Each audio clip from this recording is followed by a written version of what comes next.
everyone, welcome back to Celiac Safe Cooking. This is Melissa. We are going to use our sourdough starter that we fed this morning. So this morning we fed it and it was this afternoon. So we fed it around 1 o'clock in the afternoon. It is now 10 o'clock in the evening. So my kids are in bed, chaos is done, and they are nice and happy. They've been hanging out in my microwave, except for a short time they were on the counter while I was proofing some other things in my microwave. So for prep for our gluten-free loaf, this is probably the loaf that we use the most for sandwiches. It doesn't have a really strong sourdough taste. I mean, it tastes really good, but like I can use this for a ham sandwich or a turkey sandwich. I could just as easily use it for a peanut butter and jelly, or it can go for garlic bread, or it can go for jam and toast. Like it's pretty versatile loaf. And it's easy to slice, and my kids like it, and it keeps decently well, and it freezes okay. So, and it's a lot cheaper and a lot more than what I'm gonna get at the store, and I like the taste better. So, all right, so what we're gonna need is all-purpose gluten-free flour. I like using cup for cup. I like the taste the best. So if you make this with a different kind of flour and you don't like the taste, try a cup for cup. And then xanthan gum, unless you're using cup for cup, or another gluten-free flour that includes xanthan gum in the blend. Then you omit that. Sugar, salt, arrowroot starch. I'm holding up my arrowroot starch. So it's cup for cup. Arrowroot starch. Butter that is softened and room temp, or I like using Smart Balance, and I don't have to wait for it to get to room temp because it's already so much softer and it blends in okay. Salt, sugar, milk, and what else am I using? That's it. You can use tapioca starch instead of arrowroot, and there's some other things. I think that's it. Okay, so and my sourdough starter. So for prep, I'm taking a standard loaf tin. I have greased the bottom and the corners. I don't grease the sides because it's easier for a gluten-free loaf to rise if it can kind of crawl up the sides. And then I put parchment paper on the bottom. And I just ripped it, I didn't cut it, it's just nice and easy. Now I'm gonna start with my dry ingredients. So I'm gonna start with my cup for cup. I'm gonna start with 3 cups of our gluten-free blend, gluten-free flour blend, all-purpose flour blend. And I found with this, I don't have to be really picky. I can just kind of scoop it. I don't have to do the spooning in method. I don't have to sift. If you see my previous video, I tend to gravitate towards forgiving loaves, and this one works pretty well for me. 3. All right. And then we end up doing a teaspoon and a half of xanthan gum, unless it includes it. Mine includes it, so I'm not doing that.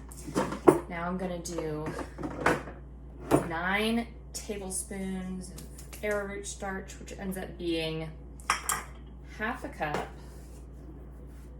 and a tablespoon. So I'm gonna do half a cup. And that one's arrowroot tends to aerosol, which is frustrating at times. Oops. And a tablespoon. Though I'm not scooping out. Tablespoon after tablespoon. There we go. Now we are going to do 2 tablespoons of sugar. Take that out. The nice thing about this is it's really easy. It does not take a whole lot of time to make. I mean, it takes a while in terms of overall time, but it really doesn't take a lot of effort time, which I like. I like less time for me to do stuff. And then we're gonna do a teaspoon and a half of salt. I like doing it over a bowl so I can pour it back in to my salt shaker so I can save it. We have a teaspoon. We have a half. A clean bowl. Teaspoon and a half. And then I can pour this carefully back in and make a bigger mess than I was anticipating. There we go. There we go. Save a little of it. There. And now we are gonna go with, so there is all of our wet ingredients. I'm gonna grab my whisk. We're gonna whisk our, not wet ingredients, dry ingredients. Whisk this around. Get it all mixed. Now, we are gonna add our, I'm gonna clear some space here. I don't usually cook like with all the stuff out. You know, like get something out, use it, put it back. Get something out, use it, put it back. There we go. I like a little bit more space. I'll put those up in a minute. Okay, so now we have our dry ingredients. I'm gonna set that off to the side. We are going to measure out our sourdough starter. Now I've found that when it comes to a sourdough starter, sometimes recipes will say a cup and a half of this, a cup and a half of that. I've worked out that it's about 220 grams per cup, and that it's a lot better to do the gram measurement. It's a little more accurate. Once this collapses, it no longer takes up the same space. So we're gonna do 165 grams, or 3/4 of a cup, but 165 grams of our starter. That's nice and happy until it's the liquidy at the bottom, but that's fine. We might get away with just one. We did get away with just one. So I can take this other one and stick it in the fridge and use it next time I make something. Okay.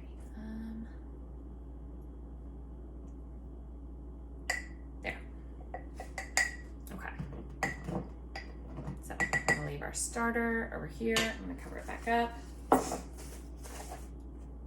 Normally I make 2 loaves when I do this. I'll put one in the fridge that we're actively using and eating off of, and then the other one I will take and put parchment paper in between each of the slices after I've cut it, and put it in a freezer bag, stick it in the freezer. And then when I want to, I can break a couple pieces off, and they break off easy because there's parchment paper in between them. Stick them in the toaster. They taste really well. So, kitchen scale doesn't need to be here anymore. We're gonna put our sourdough starter in.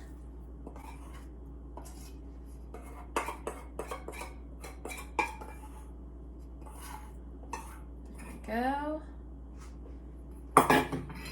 And then we're gonna add in milk. We're gonna do 1.5 cups of warm milk. So now I'm gonna pour this in. You want it to be around 95 degrees, or at least 95 degrees. You don't want super hot though. It's not like you're trying to like boil your milk. All right, so we've got our milk in, and then we're gonna add 4 tablespoons of unsalted butter, or I'm doing smart balance. And that turns into 1/4 cup.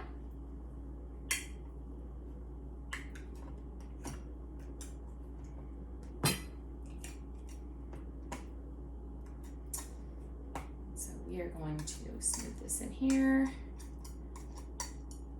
1/4 cup.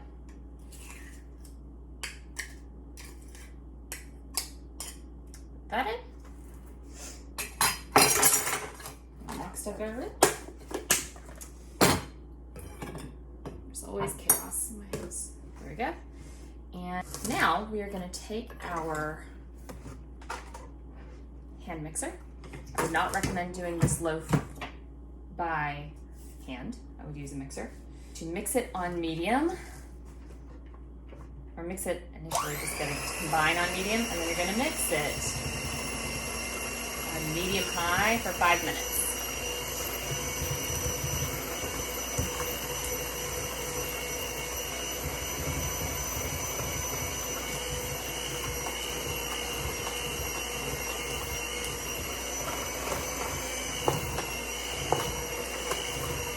Now, I would keep your milk handy because sometimes ratio's off just a little bit.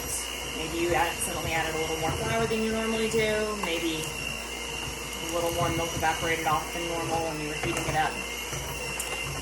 And so if you notice that it's just not incorporating well, you can add just a little bit of milk. I think I'm going to. Just by like the tablespoon.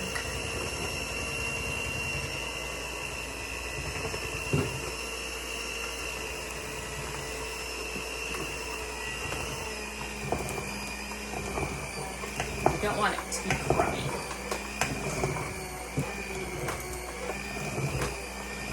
Alright, once it's finally all mixed and incorporated, we're going to raise it up.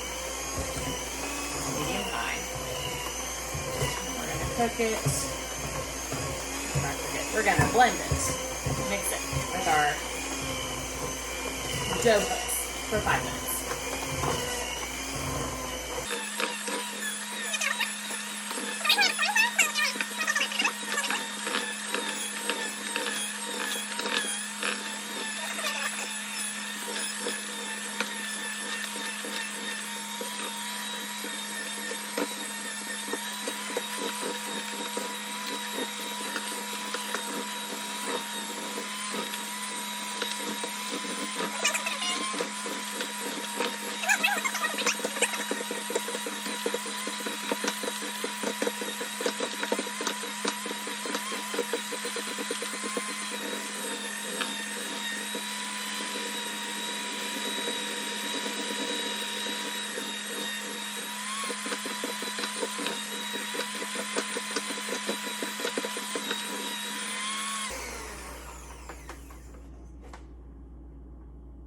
Alright, we're done.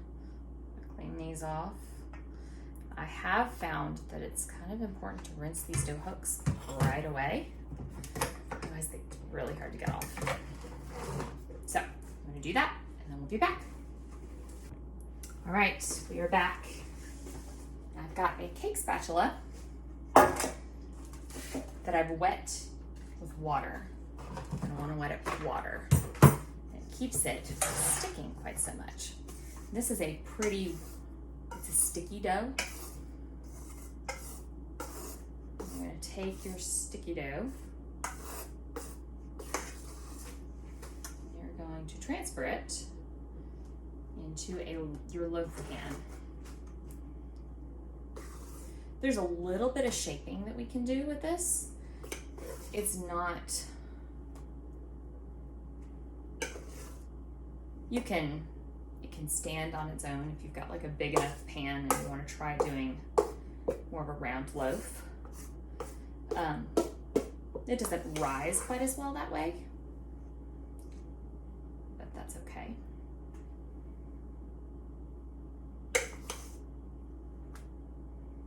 So we're going to take it, we're going to fill the sides, the corners. I like smoothing it so it's even because I want to be able to cut it for sandwiches and I want each slice to be able to be paired with another one. That way I don't have to have, a small sandwich over here and a big sandwich over here and they have to go with whatever slice is next to them or it doesn't fit. I like being able to use the whole loaf together.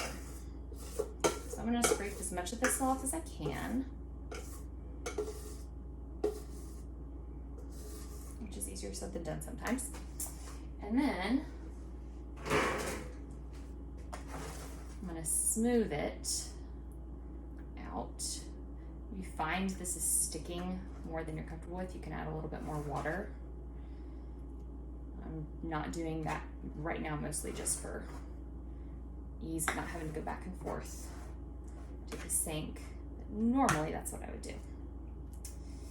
I'm gonna smooth it out, and I'm gonna smooth the top as best I can.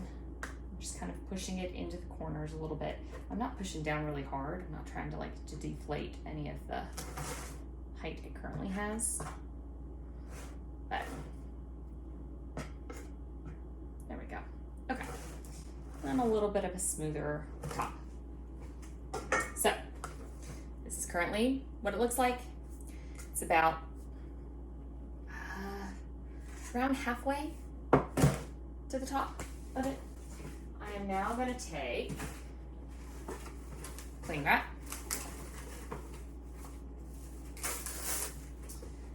and smooth it out here on the table.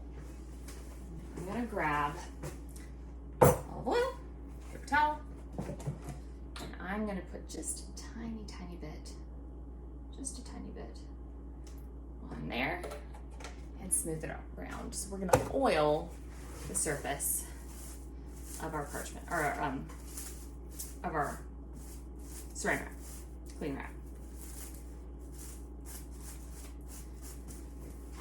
And we're going to put oil side down on top of our loaf pan. And this is going to go in our microwave, and it's going to proof. And I would say if you're making this, there's 2 different times of day that I usually do this. So I will either feed my sourdough starter early in the day, and then it's ready to use by the evening, and I will make my loaf in the evening, and I will prove it in the microwave overnight. And in the morning, I will wake up, I will turn the oven on, I will put it in. Or cut it, and then I'll put it in, right? And I bake it, it's done, let it cool, and then I slice it. Or I will feed my sourdough starter at night, and then I will use it in the morning, and I will make my loaf in the morning, and then I will put it in the microwave to proof, and I will bake it in the evening. I would proof it for a minimum of 8 hours, around 8 hours. So it is about 10:25 right now. Started this video at 10. This is taking longer to do because I'm talking about it than I normally do. I would say normally I've finished this part in under 20 minutes, easily. And then I put it in the microwave, I go to bed, I'll wake up, and it will go in the oven probably around 8 in the morning. So you're looking at about 8 to 10 hours. I wouldn't go above 12 for the proving, but there's not, you know, yeah, I would say around 8 to 12 hours for it to proof. And so that's what we're gonna do now. We are gonna stick it in the microwave. We are going to proof it overnight, and then I will be back in the morning and we'll walk you through kind of what I do ahead of time and baking. And then we will see what the loaf looks like when it's done. So I'll see you in a minute. Good morning, we are back. So I have just woken up and I've pulled this out of my microwave. As you can see, it has risen up to the top, which is why, I think partly why you want to oil the saran wrap is so that you can take it off. So I've preheated my oven to 400 degrees. I'm going to slice this with a nice sharp knife down the middle to score it so that it has a spot to expand and explode from. And now I'm going to bake it in my oven. I'm going to put it in one way at 400 for 30 minutes. And then I'm going to turn my oven down to 350 degrees and rotate it 180 degrees and finish it for another 20 to 25 minutes. You're aiming for an internal temp of about 200 degrees Fahrenheit. And so use a thermometer. If you've got a thermometer that you can stick in and leave in, that's great. If you don't, then around 20 to 25 minutes after, then I will start checking with your thermometer, give it a couple more minutes, you know, take it out. And yeah, and for one loaf, we will be back when it comes out of the oven, and I will will show you what it looks like then. All right, so it is out of the oven now. I ended up doing about 20 minutes extra. So it was 30 minutes, one way at 400, turned it to 350, and did 20 minutes the other way. Looks about like this. The internal temp's 200. Sometimes I can just tip the pans, the loaf straight out. Sometimes I go around the edge with a butter knife and just loosen it up a little bit. I don't usually have any trouble with the bottom sticking. Very occasionally will the sides really be stuck there, but it's not super hard to get it out. It comes apart pretty easy. So, putting this on our cooling rack. We're taking the parchment off.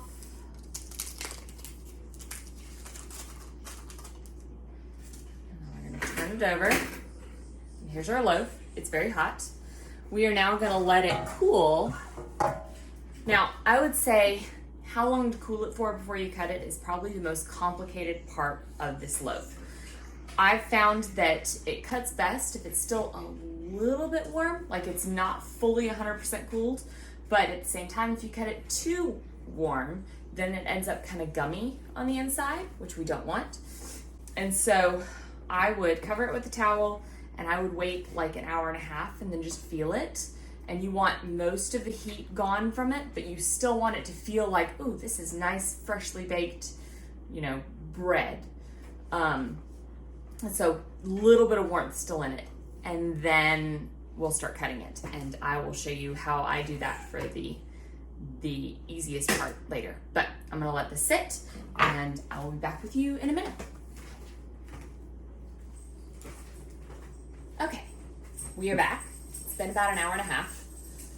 I'm gonna go ahead and cut it, and then I will let it continue cooling the rest of the way. I've just found that it's a little easier to cut when it hasn't fully cooled. This is a pretty hard crust around the outside of the bread, and you don't want to have it so hard to cut that you end up cutting yourself. So, we're gonna go ahead, I've got my cutting board, my knife, and I'm able to get decently thin slices with this. So they're nice and they're moldable, they're flexible, they're not super crumbly, which is nice. They taste good. They're smaller than your regular bread is, as far as like slices goes, but I found that it makes a decent like half sandwich size for the kids, which is nice. I would definitely use a cutting board because it's got a thick crust to it. The inside is not hard. The outside definitely is.